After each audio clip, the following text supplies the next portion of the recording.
අයිබෝවන් කාලීන ප්‍රවෘත්ති වාර්තාකරණයේ අංක 1 හරිදේ හරියට කියන සියත ප්‍රධාන ප්‍රවෘත්ති විකාශයයි මේ මම වත්සලා හෙට්ටිමුල්ල ප්‍රථමයෙන් පුවත් සිරස්තල නිරිත දිග මෝසම සක්‍රිය වෙයි වැසි හා තද සුළං තැනින් තැන නාය යාම් එක්ක කුමරුට ලක්ෂ 5කට පමණ විදුලිය නැහැ බිඳ වැටීම් රැසක් පළාත් අතර සංචරණ සීමා තවත් දින 14ක් සිනමාහල් විවෘතයි සීමා මැද මංගල උත්සවවලටත් අවසර ආගමික ස්ථාන විවෘතයි රසායනික පොහොර ආනයන කතාව බොරුවක් රජය කියයි සයිනෝෆාම් ලක්ෂ 20ක් හෙට දිවයිනට එක් එන්නතක් හෝ ලබාගත් සංඛ්‍යාව ලක්ෂ 30ක් කියුබාවෙන් කොවිඩ් මර්ධන එන්නතක් පොල් පැල ලක්ෂ 40ක් සිටුවීමේ ව්‍යාපෘතිය ජනපති අතින් ඇරඹේ උද්ඝෝෂණ සහ නිරෝධායන නීති ගැන වෛද්‍යවරු සහ සමගි ජනබලවේගය කියයි නිහඬතාවය හොඳ පිළිතුරක් ඇමති විමල් කියයි රාජපක්ෂ තමයි මැදමුලනේ නෙවෙයි විජේදාස කියයි ලොව තුන්වන විශාලතම දියමන්තිය බොස්වානාවෙන් ඉන්දීය ශ්‍රී ලංකා ක්‍රිකට් තරගාවලිය 18 වනදා සිට LPL නොවැම්බරේ ප්‍රථමයෙන් අවධානය දේශීය පුවත් වෙත නිරත දිග මෝසම සක්‍රිය වීමත් සමග දිවයින පුරා තද වැසි සහ සුළං තත්වයක් නිර්මාණය වී තිබෙනවා.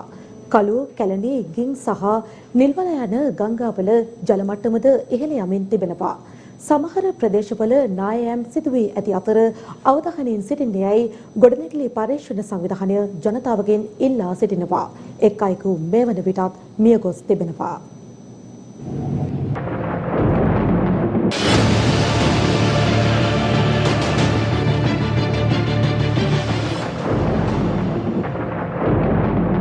දිවයිනට බලපා ඇති අධික වැසි සහ සුළං තත්වයේ හේතුවෙන් ප්‍රදේශ කිහිපයකට බලපෑම් එල්ල වී තිබුණා. අධික වැසි සහිත කාලගුණ තත්වයේ හේතුවෙන් කැලණිගඟ, කළුගඟ, ගින්ගඟ සහ නිල්වලා ගඟේ ජල මට්ටම ඉහළ ගොස් ඇති බවයි වාරිමාර්ග දෙපාර්තමේන්තුව සඳහන් කළේ. දිවයිනේ නිර්තදීග ප්‍රදේශයේ කළු, කැලණි, ගින් සහ නිල්වලා කියන ගංගාටෝණි වල ඉහළ ධාරා ප්‍රදේශවලට විශේෂයෙන්ම සැලකිය යුතු මට්ටමේ විශාල වර්ෂාවක් ලැබුණා. මේ සියලුම ගංගාටෝණි වල ඉහළ ධාරා ප්‍රදේශවල ප්‍රධාන ගංගාවේ සහ අතු ගංගාවල ජල මට්ටම සැලකිය යුතු ලෙස ඉහළ ගොස් තියෙනවා. කළුගඟ ඉහළ ප්‍රදේශවලට ඊයේ සිට ඇදහැළුණු අධික වර්ෂාව හේතුවෙන් රත්නපුර සහ ඇලපාත ප්‍රාදේශීය ලේකම් කොට්ටාස දෙකට ගම් වතුරෙන් දැඩි බලපෑම් එල්ල වී තිබුණා. ගම් වතුර තත්වයේ හේතුවෙන් රත්නපුර දිස්ත්‍රික්කයේ ප්‍රදේශ රැසක් ජලයෙන් යට වී ඇති බවයි අප වාර්තාකරුවන් ප්‍රකාශ කළේ.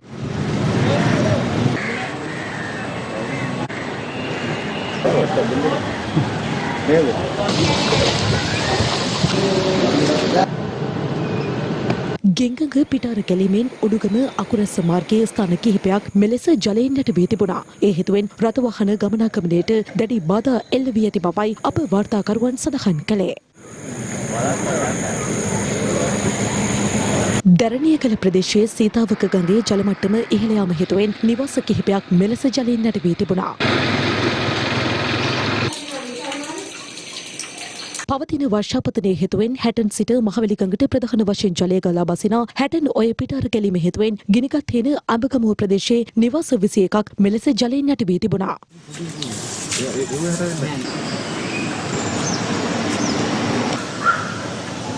නිල්වලා ගඟ පිටාර ගැලීම හේතුවෙන් අකුරැස්ස පිටබැද්දර මාර්ගයේ පානතුගම ප්‍රදේශය මෙලෙස ජලයෙන් යට වී තිබුණා. එසේම අකුරැස්ස කඹුරුපිටිය මාර්ගයේ ස්ථාන කිහිපයක්ද ජලයෙන් යට වී ඇති බවයි අප වාර්තාකරුවන් සඳහන් කළේ.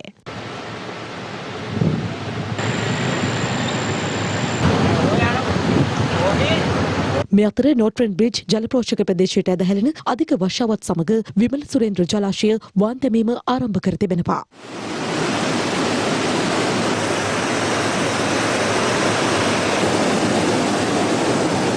ගම්පහ දිස්ත්‍රික්කයේ නැදුන්ගමුව ප්‍රදේශයට ඊයේ රාත්‍රියේ හමා ගිය දැඩි සුළං තත්වයේ හේතුවෙන් නිවසකට පුළුන් ගසක් කඩා වැටීමෙන් මෙලෙස එම නිවසට හානි සිදු වී තිබුණා.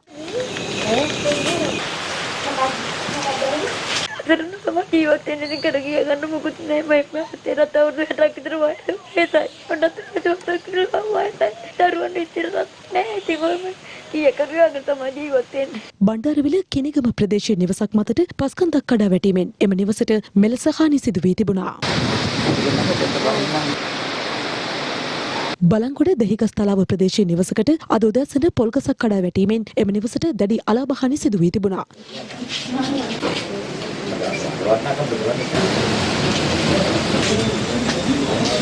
මේ මැක්කන්ද ප්‍රදේශයේ වතු නිවාස පේලියකට ගසක් කඩා වැටීමෙන් හානි සිදු වී තිබූ ආකාරයයි. මේ අතර පැවති අධික වර්ෂාව සහ සුළං තත්ත්වයේ හේතුවෙන් දිවයිනේ ප්‍රදේශ රැසක විදුලිය බිඳ වැටීම් වාර්තා වී ඇති බව ශ්‍රී ලංකා විදුලි බල මණ්ඩලය පවසනවා. විදුලිය බිඳ වැටීම හේතුවෙන් මෙවන විට පුත්කරින් 5 ලක්ෂයකට ආසන්න පිරිසකට බලපෑම් එල්ල වී ඇති බවයි විදුලි බල අමාත්‍යාංශයේ මාධ්‍ය ප්‍රකාශක සුලක්ෂණ ජයවර්ධන මහතා අප කළ විමසීමකදී ප්‍රකාශ කළේ. මේ අතර පවතින වැසි තත්ත්වය සැලකිල්ලට ගනිමින් කොළඹ, ගල්ල, කළුතර, මහනුවර, කෑගල්ල, මාතර, නුවරඑළිය සහ රත්නපුර යන දිස්ත්‍රික්ක සඳහා නායම් අනතුරු ඇඟවීම් නිවේදන නිකුත් කිරීමට ජාතික ගොඩනැගිලි පරීක්ෂණ සංවිධානය කටයුතු කර තිබුණා. නිවේදන අද රාත්‍රිය දෙක ක්‍රියාත්මකයි.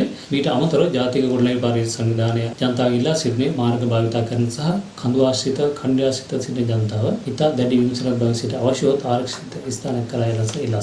හැටන් කුඩාගම ප්‍රදේශයේ නිවසක් මතට පස්කන්දක් කඩා වැටීමෙන් එම නිවසට සම්පූර්ණයෙන්ම අලාභ සිදු වී ඇති බව හැටන් පොලිසිය ප්‍රකාශ කළා. අද අලුයම දෙකට පමණ එම ප්‍රදේශයේ පැවති අධික වර්ෂාවත් සමග නිවසට ඉහළින් පිහිටි පස්කන්ද නිවසට කඩා වැටෙනු බවයි අනතුරින් දිවි ගලවාගත් එම නිවසේ පදිංචිකරුවන් ප්‍රකාශ කළේ. ඊයේ රාත්‍රියේ සිට ඇදහැලෙන අධික වර්ෂාව සහ තද සුළං තත්ත්වයේ හේතුවෙන් හැටන් කොළඹ A7 ප්‍රධාන මාර්ගයේ වටවල සිට කිතුල්ගල දක්වා ස්ථාන කිහිපයකටම පස්කඳු සහ ගල් පෙරලීම හේතුවෙන් එම මාර්ගයේ රථවාහන ගමනාගමන කටයුතු වලට අද අලුයම 2 සිට බාධා පැමිණ ඇති බව නුවරඑළිය ආපදා කළමනාකරණ ඒකකයේ සහකාර අධ්‍යක්ෂ රංජිත් අලහගොන් මහතා ප්‍රකාශ කළා.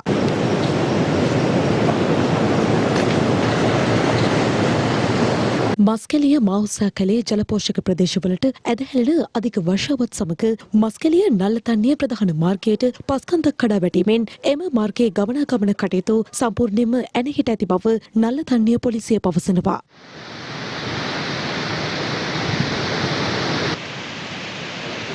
මේ අතර ගිනිගත් හේන දියගල හරහා නෝට්‍රන් බ්‍රිජ් ප්‍රධාන මාර්ගයට විශාල පස්කන්දක් දියගලවත්ත ප්‍රදේශයෙන් කඩා වැටීම හේතුවෙන් එම මාර්ගය තාවකාලිකව වසා දමා තිබෙනවා. ඒ හේතුවෙන් එම මාර්ගයේ ගමන් ගන්නා වාහන හැටන් කාසල්රි මාර්ගය ඔස්සේ දහවනය කරවන ලෙසයි නෝට්‍රන් බ්‍රිජ් පොලිසිය රියතුරන්ගෙන් ඉල්ලා සිටින්නේ.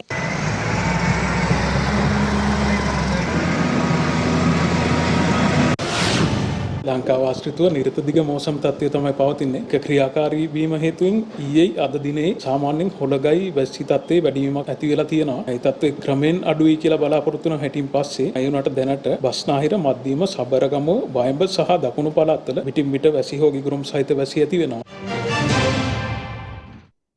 පනවා ඇතේ සංචරණ සීමා තවදුරටත් ලිහිල් කරමින් නව සෞඛ්‍ය මාර්ගෝපදේශ මාලාවක් නිකුත් කර තිබෙනවා.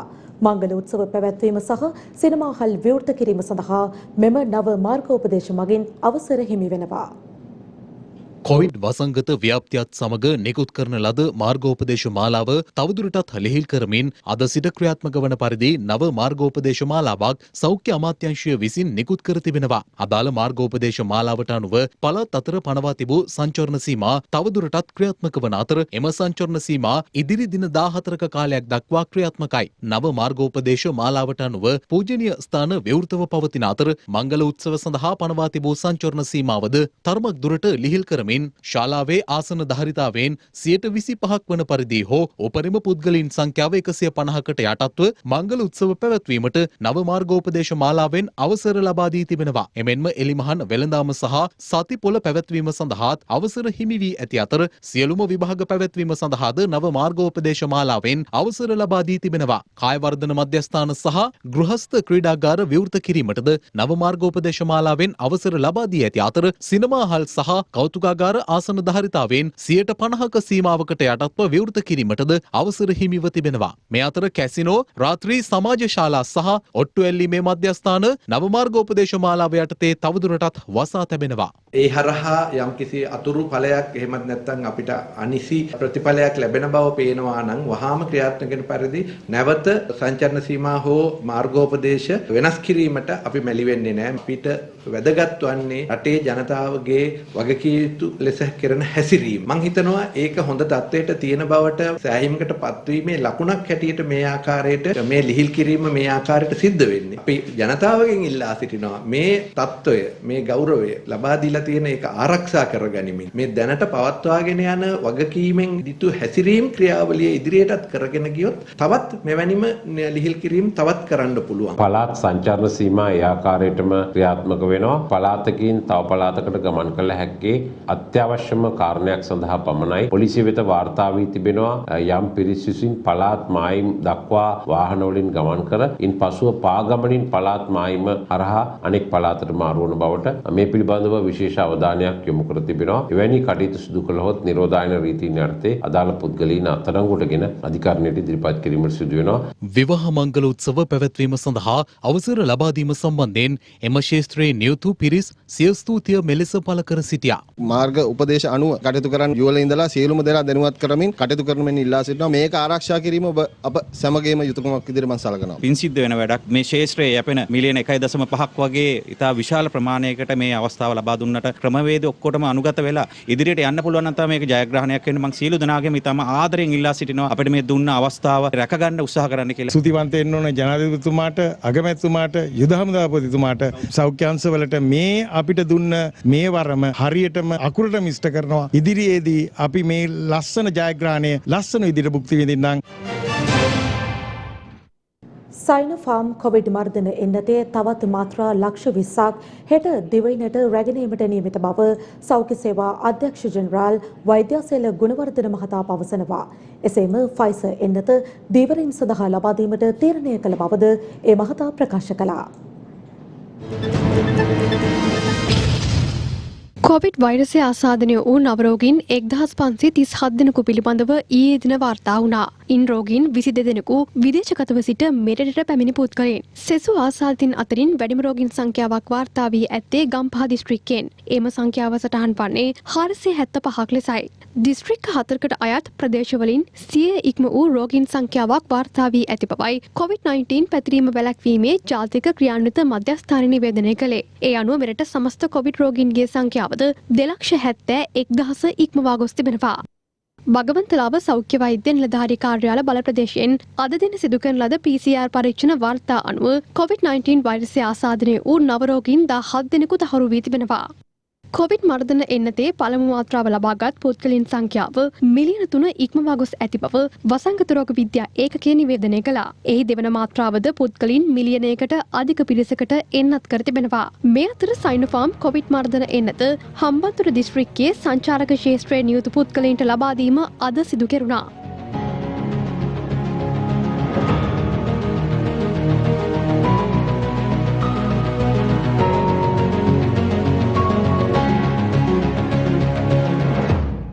හෙට දිනය වන විට ශ්‍රී ලංකාවට සයිනෝෆාම් එන්නත් මිලියන 2ක් ලැබීමට නියමිතයි. එම මිලියන 2 සයිනෝෆාම් එන්නතේ පළවන එන්නත ලබාගත නොහැකි වූ අය සඳහා දිස්ත්‍රික්ක අතරේ බෙදා දීමට නියමිතයි.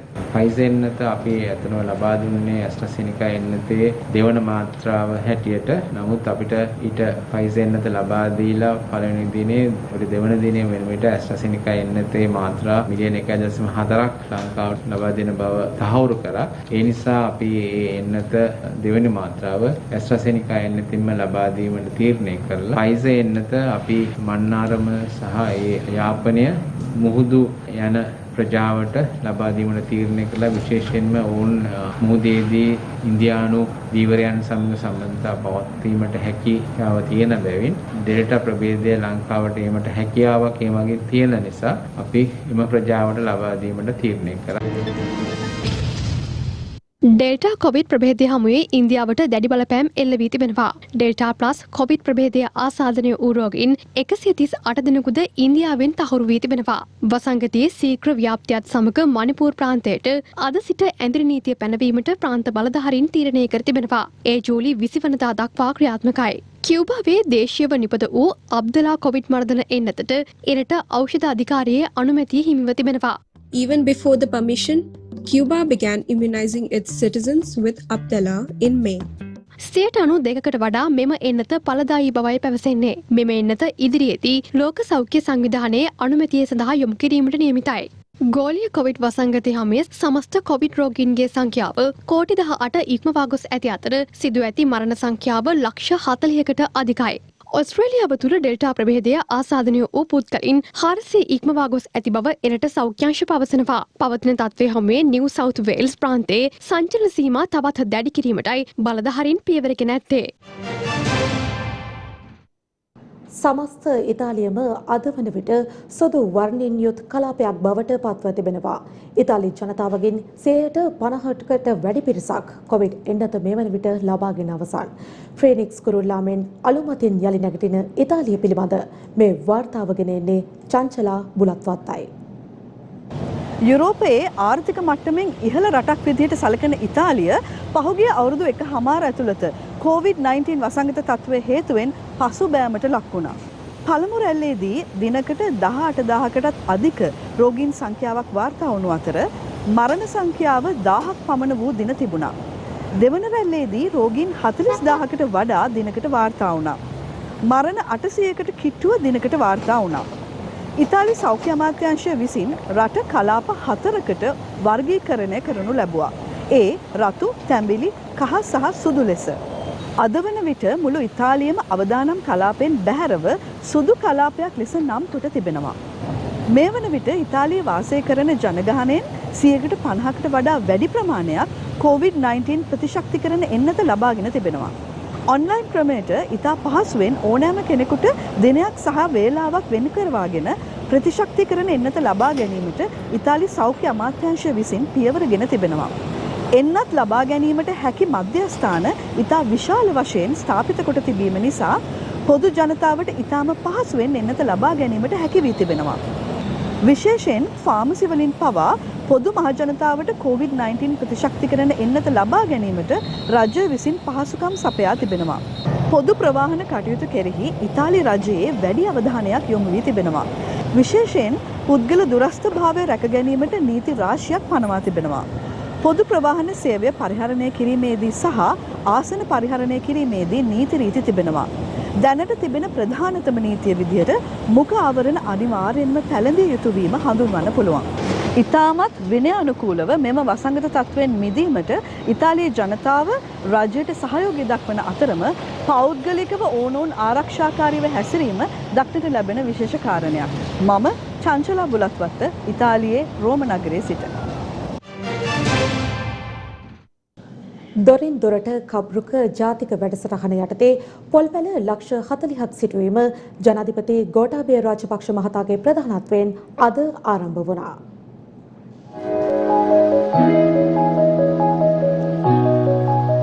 වසර කිහිපයක සිට අපේ රටේ පොල් පළදාවේ විශාල බිඳවැටීමක් දක්නට ලැබෙනවා. ඉහළ ගිය පොල් මිල අද වෙනකම් පහළ වැටී නැහැ. මෙම තත්ත්වය පාලනය කිරීමට රජය විසින් විවිධ තීන්දුව තීරණද කරනු ලැබුවා. කෙසේ වෙතත් මෙම ගැටලුවට තිරසාර විසඳුම් ලෙස පොල් පැල ලක්ෂ 40ක් සිටුවීමේ වැඩසටහන යටතේ දොරින් දොරට කප්රුක ජාතික වැඩසටහන අද ආරම්භ කෙරුණා. එහි සමාරම්භය සනිටුහන් කරමින් පළමු පොල් පැලේ රෝපණය කිරීම ජනාධිපති ගෝඨාභය රාජපක්ෂ මහතාගේ සුරතින් සිදු කෙරුණා. ඒ හලාවත වැවිලි සමාගමට අයත් දංකොටුව බුජ්ජම්පුල වැලි කැටිය වතුයායේදී මෙහිදී කාබනික පොහොර යොදා ගනිමින් පුරන් කුඹුරු ආශ්‍රිත ඇලිවැටි ක්‍රමයට පොල් වගා කෙරුණු බිමක්ද ජනාධිපතිතුමන්ගේ නිරීක්ෂණයට ලක් වුණා. පොල්වකාව ආශ්‍රිතව පැවති ප්‍රදර්ශන කුඩි නිරීක්ෂණය කළ ජනාධිපතිතුමන් ප්‍රතිලාභීන් 15 දෙනෙකුට සංකේතාත්මකව සහනාධාර හා කෘෂි උපකරණ බෙදා දීමටද එක් වුණා.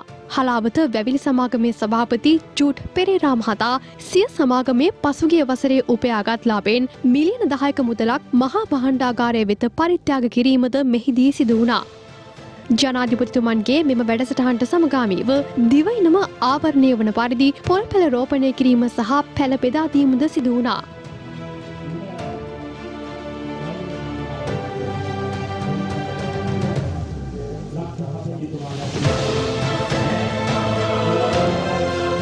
අපි පොල් සංවර්ධන මණ්ඩලයට රජයටත් ස්තුතිවන්ත වෙන්නට ඕන. මේ රටට ඉතාම අත්‍යවශ්‍ය වූ කෘෂිකර්මාන්තයේ වැදගත්ම අංශයක් තමයි පොල් වගාව වැඩි දියුණු කිරීම. පොල් වගා කිරීම සඳහා අපි කවුරුත් උනන්දු වෙන්න ඕන. අපේ කැපවීමක් තියෙන්නට ඕන. පොල් වගා කිරීම තුළ අනාගතේ වඩාත් ආදායම් වැඩි කර ගැනීමේ හැකියාව තිබෙනවා. රටේ සංවර්ධනයත් සමගම පොල් ඉඩම් කැඩීමේ ප්‍රවණතාවය නිසා පොල් නිෂ්පාදනය රටේ අවශ්‍යතාවයටත් අපනයන අවශ්‍යතාවයටත් අඩුවීමේ අභියෝගයක් තිබෙන නිසා තමයි සමහර කාල සීමාව තුළදී පොල් මිල ඉහළ යාමකට ලක් වෙන්නේ. පාරිභෝජන අවශ්‍යතාවය වෙනුවෙන් පොල් පැල ලබා දීමේ වැඩපිළිවෙලක් ක්‍රියාත්මක කරන්නේ. ඒක හුදෙක්ම පොල් පැලයක් ලබා දීම පමණක් නෙමෙයි. නිසි අධීක්ෂණයකින් යුතුව ලබා දෙන පොල් පැලය හරියට පැල කිරීම වෙනකම්ම රජයේ නිලධාරීන් අවශ්‍ය කටයුතු සිදු කරනවා.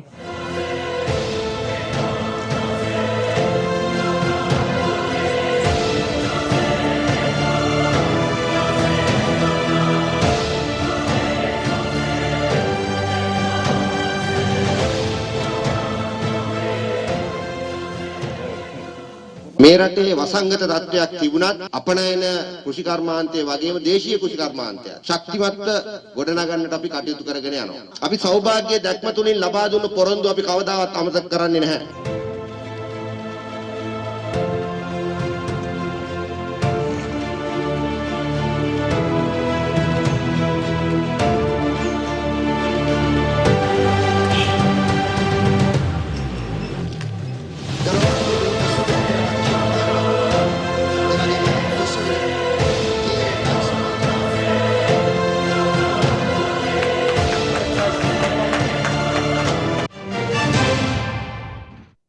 රසායනික පොහොර සහ පලිබෝධනාශක තහනම ඉවත් කර නැති බව රජයේ ප්‍රවෘත්ති අධ්‍යක්ෂ ජනරාල්වරයා පවසනවා.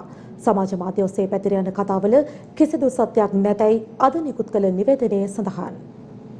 රසායනික පොහොර සහ පලිබෝධ නාශක ගෙන්වීම රජය තහනම් කර තිබෙනවා. එම පොරොන්දුව ජනාධිපති ගෝඨාභය රාජපක්ෂ මහතා ජනාධිපතිවරණයේදී ජනතාවට ලබා දුන්නා. හරිත සමාජ ආර්ථික රටාවක් ගොඩනැගීම ජනාධිපතිවරයාගේ පොරොන්දුවක්. මේ අතර හරිත සමාජ ආර්ථික රටාවක් ගොඩනැගීමේ අරමුණු ඇතිව රසායනික පොහොර සහ පලිබෝධ නාශක ආනයනය තහනම් කිරීමට ජනාධිපති ගෝඨාභය රාජපක්ෂ මහතා ගත් තීරණය නව මුදල් අමාත්‍ය බැසිල් රාජපක්ෂ මහතා විසින් වෙනස් කර ඇති බවට ඇතැම් වෙබ් අඩවි සහ සමාජ මාධ්‍ය ඔස්සේ පැතිරෙන පුවතෙහි කිසිදු සත්‍යතාවක් නොමැති බව රජයේ ප්‍රවෘත්ති දෙපාර්තමේන්තුව පවසනවා. නව මුදල් අමාත්‍යවරයා පත්වීමෙන් පසු රජයේ වත්මන් සහ ඉදිරි ක්‍රියාමාර්ග ගැන මැති අමතිවරුන් හමු වී සාකච්ඡා කළ අතර එහිදී අදහස් තර්ක සහ ප්‍රතිතර්ක රැසක් ඉදිරිපත් වුණා. ඒ සියල්ලම සමබරව සමාලෝචනය කොට වඩාත්ම නිවැරදි ක්‍රියාමාර්ගය සැලසුම් කිරීමට අවශ්‍ය අනු කමිටු 5ක් පත් කෙරුව අතර හරිත ආර්ථික පිළිවෙත වෙනස් කිරීමට මෙම සාකච්ඡාවලදී යෝජනා නොවූ බවයි රජයේ ප්‍රවෘත්ති දෙපාර්තමේන්තුව නිවේදනයක් නිකුත් කරමින්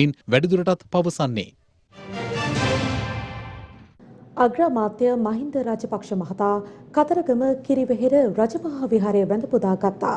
අග්‍රාමාත්‍යවරයා එහිදී ආගමික වතාවත් වලටද සහභාගී වුණා. රුහුණු මාගම්පත්තුවේ ප්‍රධාන සංඝනායක කිරිවෙහෙර රජමහා විහාරාධිපති ආචාර්ය කොබවක ධම්මින්ද නාහිමියන්ගේ සුවදුක් විමසා බැලූ අග්‍රාමාත්‍යවරයා පළමුව උන්වහන්සේගෙන් ආශිර්වාද ලබා ගත්තා. අග්‍රාමාත්‍යවරයා ඇතුළු පිරිස කිරිවෙහෙර ආගමික වතාවත්වල නිරත වූයේ ඉන් අනතුරුවයි.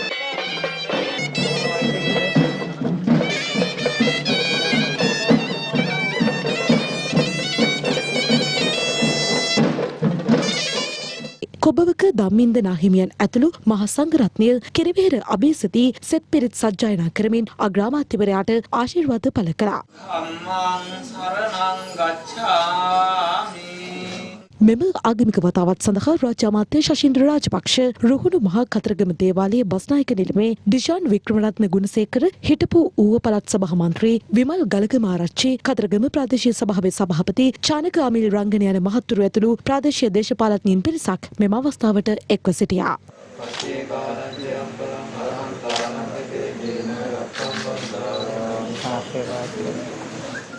මේ අතර ඓතිහාසික රුහුණු කතරගම මහදේවාලයේ වාර්ෂික ඇසළ පෙරහර මංගල්‍ය අද රාත්‍රියේ වේද සංචාරය කිරීමට නියමිතයි. සෞඛ්‍ය සේවා අධ්‍යක්ෂ ජෙනරාල්වරයා විසින් නිකුත් කර ඇති උපදෙස් වලට අනුව කිසිදු බැතිමතෙකුගේ සහභාගීත්වයෙන් තොරව මෙවර පෙරහර මංගල්‍ය පැවැත්වීමටයි සැලසුම් කර ඇත්තේ. අධි තාක්ෂණික කේබල් මත ඉදිවන පැලියගොඩ පාලමේ කොටසක ඉදිකිරීම් අවසන්. ඉදිකිරීම් අවසන් කළ කොටස විවෘත කිරීම මහාමාර්ග අමාත්‍ය ජොන්ස්ටන් ප්‍රනාන්දු මහතා අතින් සිදු කෙරුණා. මහාමාර්ග අමාත්‍යංශය සහ මාර්ග සංවර්ධන අධිකාරිය මගින් පැරණි කැලණි පාලමට යාබදව මන්තීරු 6කින් යුත් නව පාලම ඉදිකිරීමේ ව්‍යාපෘතිය ආරම්භ කර තිබෙනවා. කැලණි ගඟ හරහා ඉදිකර ඇති පාලම් කොටසේ දිග මීටර් 380ක්. අද අපි සතුටු වෙනවා ඊළඟ මාස 3කට අගෝස්තු අපිට අන්තිම සතිය දීලා තියෙන්නේ මේ වැඩ කටයුතු අවසන් කරන්න. ඒ අපි විශ්වාස කරනවා අගෝස්තු අන්තිම සතියේ නැත්නම් සැප්තැම්බර් වල අපිට මේ කැලණි පාලම මේ රටේ ජනතාවට පාවිච්චි කරන්න පුළුවන් විදිහට අපිට වැඩ අවසන් කරලා විතර කරන්න පුළුවන් වෙයි කියලා. අමාරු කාලයක තමයි මේ ඉංජිනේරුවරු ජපානයේ සහ ශ්‍රී ලංකාවේ අපේ ජනතාව සහ ජපානයෙන් ඇවිල්ලා මේ වෘත්තිමත් මේ නිලධාරීන් ඉංජිනේරුවන් දැවැන්ත කැපකිරීමක් කරන තමන්ගේ ජීවිත ගැන බලන්නේ නැතුව ජීවිත අරදුර කමලා හදපු පාලමක් හැටියට ඉතිහාසගත වෙනවා.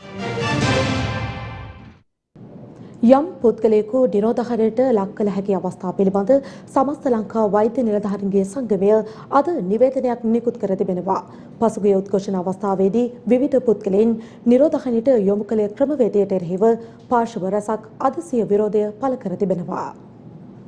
සෞඛ්‍ය සේවා අධ්‍යක්ෂ ජනරාල්වරයාගේත් ලෝක සෞඛ්‍ය සංවිධානයේත් නිර්දේශ පිළිබඳවද මෙම නිවේදනයෙන් දැනුවත් කර තිබෙනවා. නිරෝධහයනයට ලක් කළ හැක්කේ කොවිඩ් ආසාදිතයෙකුගේ ආශ්‍රිතයෙකු වූ අයෙකු පමණි. නැතහොත් වසංගතයේ පැතිරුණු රටකින් හෝ ප්‍රදේශයකින් වෙනත් ස්ථානයකට ආ අයෙක් පමණි. නමුත් පසුගිය කාලය පුරාවට පොලිසිය දඩුවම් ලෙස විවිධ පුද්ගලයන් නීති විරෝධී හා බලහත්කාර ලෙස නිරෝධහයනට යොමු කරන බව මෙම ප්‍රවෘත්ති නිවේදනය මගින් පෙන්වා දී තිබෙනවා. මෙසේ නිරෝධහයනයට රැගෙන යන්නන් වහා නිදහස් කරන්නයි සමස්ත ලංකා වෛද්‍ය නිලධාරීන්ගේ සංගමේ වෛද්‍ය ජයන්ත බණ්ඩාර මහතා නිවේදනයෙන් වැඩිදුරටත් ඉල්ලා සිටිනවා. එමෙන්ම නිරෝධායන නීතියට මුවා වී ගෙන යන මර්ධනයට විරෝධය පළ කරමින් ශ්‍රී ලංකාවේ කොමියුනිස්ට් පක්ෂය මාධ්‍ය නිවේදනයක් නිකුත් කර තිබෙනවා. එමෙන්ම මේ සම්බන්ධයෙන් ශ්‍රී ලංකා නීතිඥ සංගමයේද නිවේදනයක් නිකුත් කර ඇති අතර අදාළ නිවේදනය මගින් පෙන්වා දෙන්නේ COVID-19 වෛරසය පැතිරීම වැළැක්වීම වෙනුවෙන් පමණක් අදාළ නීති රෙගුලාසි හා මාර්ගෝපදේශ භාවිතා කළ යුතු බවයි. මේ සම්බන්ධයෙන් පාර්ලිමේන්තු මන්ත්‍රී අශෝක් අබේසිංහ මහතාද මෙලෙස අදහස් පළ කළා. රජයේ අපකීර්තියට පත් වෙන්න දැන් මර්ධනය කරන්න රජය පෙළඹිලා තියෙනවා. රජයේ ජනතාව මර්ධනය කරන්න දැන් මෙම කොවිඩ් මර්ධනය උපයෝගී කරගෙන ඉන්නවා. සෞඛ්‍ය අධ්‍යක්ෂ ජෙනරාල්ගේ අස්සනේ ලිපියක් නිකුත් කරලා මේ උද්ඝෝෂණ මැඩපැවැත්වීම සඳහා පොලිස්පතිවරයා විසින් පොලිසියට නියෝග දෙමින් සිටිනවා. අපි දැක්කා ඊයේ කොතලාවල ආරක්ෂක විශ්වවිද්‍යාල පනත පිළිබඳ උද්ඝෝෂණය කරද්දී පාර්ලිමේන්තු වටරවුමසල එම ගරුතර ස්වාමීන් වහන්සේලා වැඩිහිටි කාන්තාවන් සහ කාන්තාවන් කුදලගෙන යන හැටි සහ වෘත්තීය සමිති නායකයෝ කුදලගෙන යන හැටි. ඒ නිසා අපි රජයට කියනවා රටට විරුද්ධව ගේන අනපනත් පමණක් නෙමෙයි රටේ ජනතාවට පීඩාවට පත් කරන්න අපි තවවත් මුවහත් වෙනවා මේ ඔවුන්ගේ මර්ධනයට විරුද්ධව කටයුතු කරන්න. මේ අතර මේ වන විට මුලතිව් නිරෝධායන මධ්‍යස්ථානයේ රඳවා සිටින ලංකා ගුරු සේවා සංගමේ ලේකම් ජෝසප් ස්ටාලින් මහතා මෙලෙස අදහස් පළ කර සිටියා. නියෝජ්‍ය පොලිස්පති කාර්යාලයේ සඳහන් කරලා තියෙනවා අපිට මේ නිරෝධායන මධ්‍යස්ථාන ගේනකොට සියලු පාසුකම් දීලා තියෙන්නේ සම්පූර්ණයෙන් බොරු. එනකොට අපිට මුත්‍රා කරන්නවත් නවත්තගත්තේ කොච්චර අමාරුද කියලා අපි දන්නවා. අපරාධකාරයෝ නෙවෙයිනේ. අපිට කිව්වේ මොකද්ද? එනකොට සියලු දේවල් දෙනවා කියලා. හඳන් හිටපු ඇඳුම් වලින් පමණයි සියලු දෙනාම හිටියේ. මෙතනට ආවට පස්සේ හඳගන්න මාරු කරන්න ඇඳුමක් නැහැ. මෙතන තිබිච්ච බෙඩ් සීට් එකක් තමයි කට්ටිය හඳන් හිටියේ. දත් බුරුසුවක් තියා, දත් බේත් තියා, සබන් කෑල්ලක්වත් පොලිසියෙන් ලබා දුන්නේ නැහැ. මෙතනට ගෙනලා දාලා ගියා. මොකද්ද මේ නීතිය? දැන් මෙතන තියන් ඉන්නේ මොන පදනමින්ද? මේ අතර අද දිනේදීත් ඇල්පිටිය පිටුවල ප්‍රදේශයේදී තේවකාවට අවශ්‍ය පොහොර ඉල්ලා උද්ඝෝෂණයක් පැවැත්වුණා.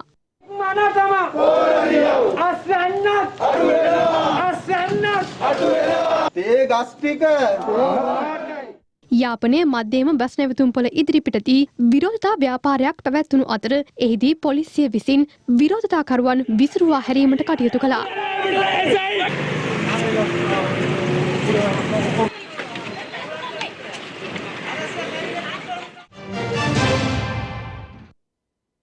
නිහඬතාවයද හොඳ පිළිතුරක් බව ඇමති විමල් වීරවංශ මහතා පවසනවා. මේ අතර පාර්ලිමේන්තු මන්ත්‍රී විජයදාස මහතා පැවසුවේ තමා රාජපක්ෂ වුවද මැදමුලනේ නොවන බවයි. නිහඬ බව කියන්නේ හඬක්. ඒකේ හොඳ අර්ථයක් තියෙනවා. තේරුම් ගන්න පුළුවන් අයට තේරුම් ගන්න පුළුවන්. අසල් රාජපක්ෂ මහත්මයා හරි වෙන කෙනෙක් හරි අපි ගොඩනගලා තියෙන ආණ්ඩුවේ ඉන්න පාර්ශවකරුවා. ඒ පාර්ශවකරුවන් අතරින් ඕනම කෙනෙකුට ඕනම තනතුරක් දීමට ජනාධිපතිතුමාට අයිතිය තියෙනවා. මේකතුමා අමතමත් රාජපක්ෂ කෙනෙක්. තවත් රාජපක්ෂ කෙනෙක් පාර්ලිමේන්තුවට ආවා. ජනතාව කියන්නේ රාජපක්ෂලාගෙන් පාර්ලිමේන්තුවට පිරුණා කියලා. මම මැදමුලනේ රාජපක්ෂ කෙනෙක් නෙවෙයි නිසා ඒක මට අදාළ නැහැ. පාර්ලිමේන්තුවේ රාජපක්ෂලා වැඩිපුර පිරීලා තියෙනවා නම් ජනතාවට උමනා වෙලාවට ඒගොල්ල ඉවත් කරන්නත් බලය තියෙනවා. ඒ බලය තියෙන්නේ ජනතාවට. බැසිල් රාජපක්ෂ ඇමතුමා එනකොට ඇයි මෙච්චරම ඒක ජනප්‍රිය වුණේ? ජනප්‍රිය වෙන්න හේතුව තමයි විපක්ෂයට තියෙන බය. විපක්ෂය දන්නවා බැසිල් ඇමතුමා කියලා කියන්නේ හොඳ වැඩකාරයෙක්. බැසිල් ඇමතුමා කියලා කියන්නේ වැඩ බාරගත්තොත් වැඩේ හරියට කරන කෙනෙක් කියලා. ඒ නිසා තමයි විපක්ෂය අර ගරණින්ට භූමිතල් ගැහුවා වගේ බය වෙලා කෑ ගහන්න ගත්තේ. තම ජීවිතයේම සකපොරුවේ කරකවන ජන කණ්ඩායමක් පිළිබඳ කතා කරන්නයි අපේ සූදානම. මැටි කර්මාන්තයේ ආශ්‍රිත නිෂ්පාදන ජීවිකාව කරගත් නුවර මැදදුම්බර මහරවෙලගමේ දුක්ඛිත කතාව දැන්. මේ වාර්තාව ජංගම දුරකථනයෙන් සකස් කළේ අප නුවර වාර්තාකාරිණී මානෙල් දිසානායක.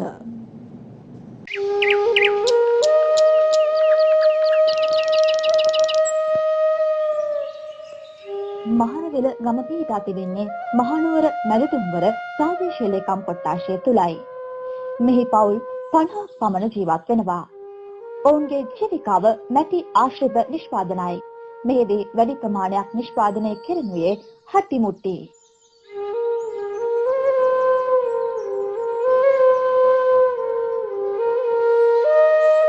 පාරම්පරික මැටි කර්මාන්තයේ නිරත වූ මේ ගම්මානයේ බොහෝ දෙනෙකු අද මේ රැකියාවට සමුදෙමින් සිටිනවා.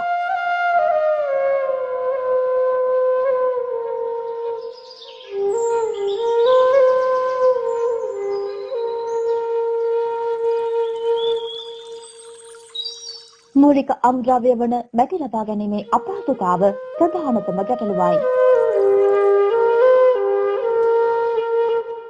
මැටි ලෝඩ් එකකට රුපියල් 20000ක් විතර යනවා. ඒකට 3-4 දෙනෙක් එක්කව වෙන්න ඕනේ. එහුම් බස් මැටි හොයා ගන්න ඕනේ, දර හොයා ගන්න ඕනේ. ඒ ඔක්කොමත් කළා අපිට මේ අඩු ගන්නට අපි විකුණන්නේ. ඉතින් අපි ඉතින් අර ගෙදර ගන්නට දීලා ඉතින් ඒ දාට ජීවත් වෙමු. එසේම මැටි වලන් සඳහා හොඳ මිලක් නොලැබීමද තවත් හේතුවක්. කොරෝනා හින්දා හදාගන්න වළඳක් විකුණ ගන්නට නැහැ. අපිට මැටි ගේන්නත් නැහැ. හදන වළං ගෙදර කොරෝනා හින්දා ගමට නිලධාරියෙක් එන්නේ නැහැ. ඉතින් අපි බොහෝම අමාරුවෙන් තමයි මේ ටිකේ නම් ජීවත් වෙන්නේ. තමන්ගෙන් පසු මේ කර්මාන්තයට අලුත් පරම්පරාව එකතු වෙන එකක් නැහැ කියලා වැඩිහිටියන් කියනවා. මේ පරම්පරාව රැක ගන්නට නම් රජයේ නව තාක්ෂණයෙන් ඉදිරියට ඉන්න තරුණ ළමයි පුහුණු කරලා ඒ ළමයින්ට නව තාක්ෂණය දුන්නොත් මේක කරයි. නැත්නම් ඉදිරියට නම් පරම්පරාවක් ඇත්තම නැහැ. ඒක තමයි මට කියන්න තියෙන්නේ. මැටි කර්මාන්තය සඳහා අද ඇමතිවරයෙකු පවා සිටිනවා. මේ පාරම්පරික නිෂ්පාදකයන්ගේ ගැටලු නිවැරදිව හඳුනාගෙන විසවිසඳුම් ලබා දීම වහා කළ යුතුයි. මේක හොඳ රස්සාවක් Tamanට හොඳට කාටවත් අතපාන්න නැතුව ජීවත් වෙන්න පුළුවන්. මේකට රජයෙන් උදව් ඕන. රජයෙන් උදව් කියන්නේ අපි රැකී රසා නෙවෙයි ඉල්ලන්නේ. මේකට පහසුකම්. තාක්ෂණයේ අමුද්‍රව්‍ය විශේෂයෙන්ම මැටි. ඉල්ලන්නේ ඒ ටික. මේ මිනිසුන්ගේ ගැටලු නිසි ලෙස තේරුම් ගැනීම වගකිව යුත්තන්ගේ යුතුයකමක්. එසේම නිවැරදි විසඳුම් ලබා දුන්නහොත් මෙම ජනතාව කිසිසේත්ම රටට බරක් වන්නේ නැහැ. මම මානෙල් දිසානායක මහනුවර දිස්ත්‍රික්කයේ සිට. හැම අම්මා කෙනෙකුටම තාත්තා කෙනෙකුටම Tamanගේ මුළු ලෝකෙම වන්නේ දරුවා. ඕනෑම මවක් සහ පියෙක් තම දරුවන් වෙනුවෙන් මුළු ජීවිතයම කැප කරනවා. Tamanගේ එකම දරුවා ජීවත් කරන්න මාධ්‍යයට ඇවිත් දුක කියන මව්පිය යුවලක් පිළිබඳවයි මේ කතාව. මේ මව සහ පියා ජීවත් වන්නේ අනුරාධපුර තලාව මහමීගස්සෑගම ප්‍රදේශයේ. මේ දෙපළගේ එකම පුතාගේ වයස අවුරුදු 13ක්. මේ පුංචි පුතාට දැන් අවුරුදු 12 මාරක ඉඳලා හැම මාසයකටම සැරයක් නොකඩවා ලේ දෙන්න වෙනවා. ඒ මේ දරුවා මහා තැලසීමියා රෝගයට ගොදුරු වී ඇති නිසායි.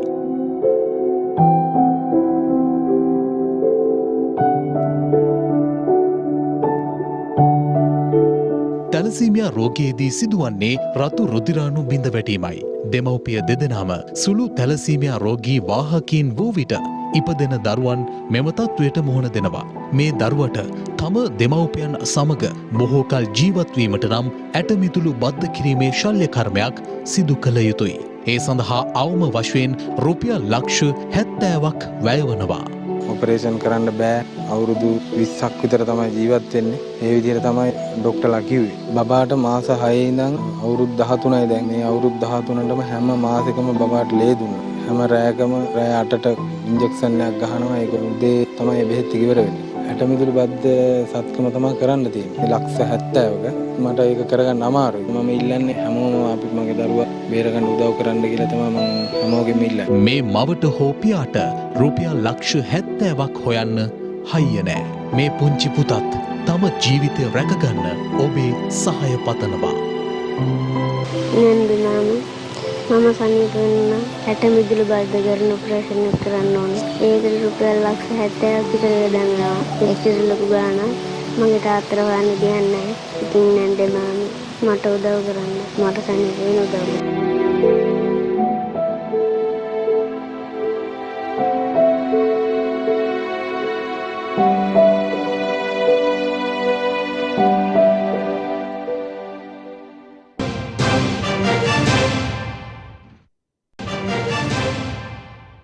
දැන් සියත පිටිය.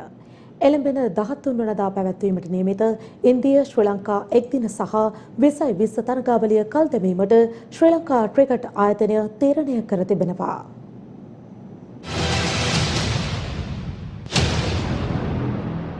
එළඹෙන 13 වනදා ආරම්භ වීමට නියමිතව තිබූ ශ්‍රී ලංකා ඉන්දිය එක්දින සහ 2020 ක්‍රිකට් තරගාවලිය කල් දැමීමට ශ්‍රී ලංකා ක්‍රිකට් ආයතනය තීරණය කර තිබෙනවා. ඒ ශ්‍රී ලංකා පිතිකරන පුහුණුකරු ග්‍රාන්ඩ් ෆ්ලවර්ස් සහ කණ්ඩායම් දත්ත විශ්ලේෂක GT නිරෝෂන් යන මහත්වරුන්ට COVID-19 වෛරසය ආසාදනය වීම හේතුවෙන් ඒ අනුව එළඹෙන 13 වනදා ආරම්භ වීමට නියමිතව තිබූ තරගාවලිය ජුලි 18 වනදා දක්වා කල් දමා ඇති අතර ජුලි 18, 20 සහ 23 යන දිනයන්හි එක්දින තරඟ 3 පැවැත්වීමට නියමිතයි. එමෙන්ම ජුලි මාස 25, 27 සහ 29 යන දිනයන්හිදී 20 තරඟ 3 පැවැත්වීමට නියමිත බවයි ශ්‍රී ලංකා ක්‍රිකට් ආයතනය නිවේදනයක් නිකුත් කරමින් පවසන්නේ. ඒ අනුව මෙම තරඟ සංචාරය එළඹෙන 18 වනදා සිට සියත TV ඔස්සේ ඔබට නැරඹිය හැකියි. මේ අපේ කණ්ඩායම වෙනුවෙන් අද දින අදහස් දැක්වූ ශ්‍රී ලංකා ක්‍රිකට් කණ්ඩායම වෙනුවෙන් දිරිගන්වන්නෙකු ලෙස කටයුතු කරන ගයාන් සේනානායක. අපේ කණ්ඩායම ක්‍රීඩාව කඩා වැටලා තියෙන්නේ. අපේ ක්‍රීඩකයන් දැක්ක තැනකදී ඒ වගේ Facebook එකෙන් පවා උගේ මොරාල් එක වැඩි වෙන්න දේවල් කරලා ක්‍රීඩකයන්ගේ චිත්ත ධෛර්යය ඔවුන්ගේ ඉහළ නංවන්න උදව් කරන්න ක්‍රීඩකයන් කවුරුත් ඕනෝඩ එපාට ක්‍රීඩා කරලා Tamanට තියෙන අවස්ථාව නැති කරගන්න සමහර ඕන ක්‍රීඩකයෙකුට අවාසනා කාලයක් එනවා. අපි අන්තර්ජාලයෙන් පවා ක්‍රීඩකයන්ව පුළුවන් තරම් ධෛර්යමත් දක්වන්න ඔවුන්ට අරියාදු වෙන පෝස්ට් ඒ වගේ කිසි දෙයක් කරන්නේ නැතුව අපේ රට නියෝජනය කරන කණ්ඩායම ක්‍රීඩා ලෝලෙන් ගෙදර ඉඳන් ටීවී එකෙන් බලලා හරි අපේ ක්‍රීඩකයන්ට සුපතන්න කියලා මම ඉල්ලා සිටිනවා. ඉදිරියේ එක්දින ලෝක කුසලාන ක්‍රීඩා කරන්න නම් සුපර් 8ට එන්න නම් මේ තරඟාවලිය ජයග්‍රහණය කරන්න ඕනේ. ඒ වගේම තරඟ 1 2 හරි ජයග්‍රහණය කරලා මම හිතන විදිහට ඉදිරියේදී තරඟ ලංකා කණ්ඩායම 18ක් හෝ 16ක් තියෙනවා. ඒ තරඟ 11ක් ජයග්‍රහණය කරොත් තමයි අපි සුපර් 8 එකට එන්නේ. ඒක බලාපොරොත්තු වෙනවා අපේ කණ්ඩායම ඉන්දියා සංචාරය මම පෞද්ගලික විශ්වාස කරනවා ජයග්‍රහණය කරයි කියලා. විශේෂයෙන්ම සියත් ටීවී එකට ස්තුතිවන්ත වෙනවා. එම තරඟාවලිය සජීවීව විකාශන අයිතිය ලබා ගැනීම පිළිබඳව අනිත් නාලිකා ගොඩක්ම ක්‍රීඩාව ජයග්‍රහණය කරන අවස්ථාවල තමයි ව්‍යාපාරිකයන් උන්ට අනුග්‍රහය දක්වලා නාලිකාවල පෙන්වන්නේ. දිනවත් පරිදුණක් රට නියෝජනය කරන කණ්ඩායමට මේ සියත ටීවී දෙන සහයෝගය මම පෞද්ගලිකව ස්තුතිවන්ත වෙනවා. මොකද තරඟාවලිය බලන්න බෑ අපිට. ඉතින් සියත ටීවී එක ගෙදර ඉඳන් මේ තරඟ බලන්න අවස්ථාව ලබා දුන්න එක අපි ක්‍රීඩා ලෝලයක් විදිහට සියත ටීවී නාලිකාවට ස්තුතිවන්ත වෙනවා. අපි ඉහළම හිනිපෙත්තට ආවා. ඉහළම හිනිපෙත්තට එන්න කලිනුත් මේ වගේම කාල සීමා අපි විසින් පසු කරා. ඒ පසු කරපු අමාරු කාලවලදී අපේ ජනතාව අපි අපේ ක්‍රිකට් කණ්ඩායමත් එක්ක නොසෙලී හිටපු හින්දා තමයි අපිට මේ වගේ ලෝකයේ ජයග්‍රහණ තත්ත්වයක් උදෙසා යන්න පුළුවන් වුණේ. ඉතින් මං කියන්නේ මේ අවස්ථාවේදී අපි යම්කිසි අසීරු අවස්ථාවක ඉන්නවා. හැබැයි මූණත් එක්ක තරහ වෙලා නහය කපා ගන්නවා වගේ ඉන්නේ නැතුව අපි මේ අවස්ථාවේ අපේ ක්‍රිකට් කණ්ඩායම ලබා දිය යුතු ඉහළම ශක්තිය ලබා දිය යුතුයි. ඒ ශක්තිය කවදා හරි ඒගොල්ලොන්ව ජයග්‍රහණය කරා යොමු කරවන්න හැකි වේවි. වර්තමානයේ මෙහෙමයි ඕනෑම ක්‍රීඩාවක අපි දැකලා තියෙනවා හොඳ කාලයකුත් තියෙනවා නරක කාලයකුත් තියෙනවා. ඉතින් මම බලාපොරොත්තු වෙනවා මේ නරක කාලේ අපේ ශ්‍රී ලංකා ක්‍රිකට් වලත් ඉවර වෙලා මේ අනිත් තරඟාවලියවල් ඔක්කොම ජයග්‍රහණය කරන්න පුළුවන් හැකියාවක් ලැබෙයි කියලා. මේ අතර මෙම මාස 29 වනදා ආරම්භ වීමට නියමිතව තිබූ ලංකා ප්‍රීමියර් ලීග් තරඟාවලිය එළඹෙන නොවැම්බර් මාස 19 වනදා සිට දෙසැම්බර් මාස 12 වනදා දක්වා සැලසුම් කිරීමටද ශ්‍රී ලංකා ක්‍රිකට් ආයතනය තීරණයක් ගෙන තිබෙනවා. ඒත් සමගින් සියත ප්‍රධාන ප්‍රවෘත්ති විකාශයමින් නිමාවට පත්වනවා. සවිස්තරාත්මක තොරතුරු සඳහා පිවිසෙන්න www.siyathnews.lk අපගේ වෙබ් අඩවිය වෙත. අපි නැවත ඔබ හමුවන්නේ රාත්‍රී 9:35ට අපගේ රාත්‍රී ප්‍රවෘත්ති විකාශයෙන්. ඔබට සුබ සන්ධ්‍යාවක්.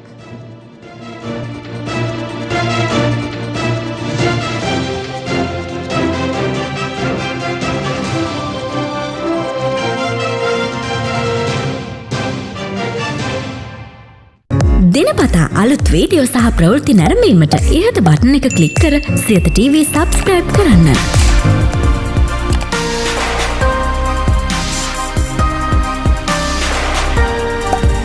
අලුත් වීඩියෝ ගැන මුලින්ම දැනගන්න මෙම සීනුව ක්ලික් කරන්න.